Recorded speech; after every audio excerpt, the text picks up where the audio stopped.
রুমকির জন্মদিন, যে মা পায়েস বানিয়েছে, তাই আমরা এসেছি আজকে খাওয়া দাওয়া করতে পারে। পায়েস খাচ্ছে, দারুণ টেস্টি নতুন ফুলের পায়েস।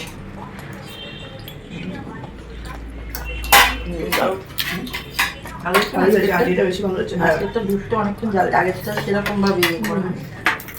আমটা ভালো, আমটা ভালো, একদম ঘন হয়েছে ভালোটা। এখন খেলে ভাত খেতে হয়, দেখো ডিনারে বসে খাচ্ছি, শুনে অলরেডি খাওয়া গেছে।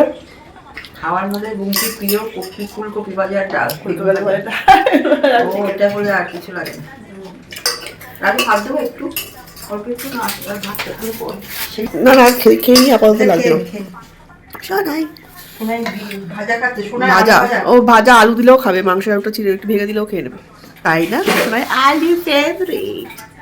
এবারে শোনার জন্য কিছু না করলে একটা আলু সিদ্ধ দিলে হয়ে হ্যাঁ, যাবে। আলু সিদ্ধ না তো আলু ভাজা আমার আমার মতন। এবার থেকে কিছু না, শুধু একটা আলু কেটে ভেজে রাখবো। হ্যাঁ, আমি যখন কিছু থাকে তখন আলু ভাজা করে রাখি ব্যাস। যে খাওয়া শুরু করছি আমরা।